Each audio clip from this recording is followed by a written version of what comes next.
I've never been a survivalist. I've never been a prepper. But I am a survivor. Preppers are preparing for a disaster, and survivalists want to survive a disaster. Well, my life is a disaster, and I'm still alive. My greatest accomplishment is surviving the last 11 years. I'm not proud of that, but it's been unbelievably hard. So even though I'm not a survivalist or a prepper, because I am currently surviving a disaster, and I've been doing it for a long time, I have knowledge and perspectives that are useful to people who are preppers. My knowledge is experience-based. None of it is hypothetical. None of it is speculative. I'm still alive. I am going to make some content to try to pull in some preppers and survivalists. What I'm going to do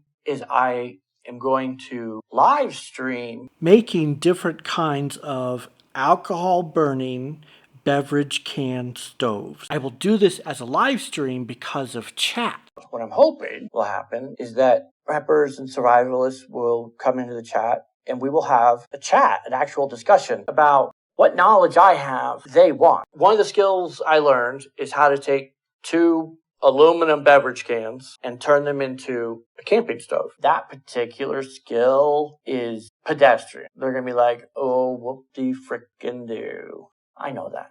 Nevertheless, I have been homeless for so long, I have used these stoves at least 1,000 times. I've used them while camping, sleeping on the street, and indoors. I've experimented with different configurations and sold a few, so I think I've made around 50 different stoves over the years.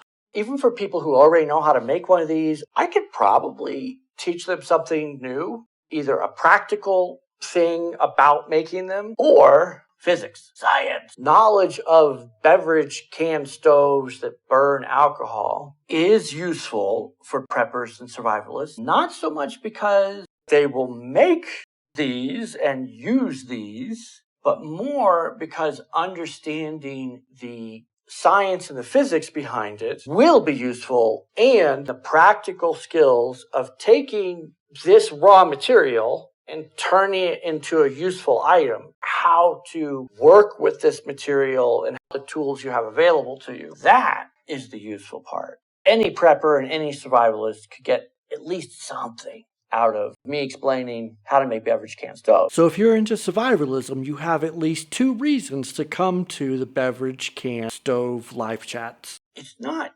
completely logical for me to try to make prepper videos or survivalist videos and post them on my channel. Ideally, I would work with multiple other channels and websites. I'm imagining a scenario more like I do a guest video on channel B, encourage people to follow me on Twitter or subscribe to me on YouTube. And then when I make a guest video on channel C, on my channel, put a preview of what's on channel C. And that could benefit channel C. People who didn't know that channel existed are now being introduced to it. Some of those people from channel C might subscribe to me, and then I make a guest video on channel D, and the process repeats. I give more details about my plans and goals for working with the prepper and survivalist communities in another video, and there are links where you would expect the links to be. Most of that information starts around 3456. Use the chapters on that video to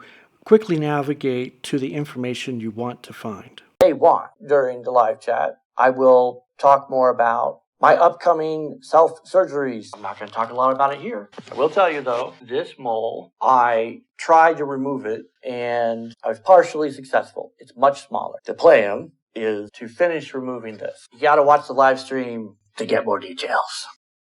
Feed the YouTube algorithm. Click like, subscribe, and share. Encourage pro-social behavior. And join us on Patreon. I am disabled and homeless. I can be self-sufficient again if I have your support. Go to hunterthinks.com/support.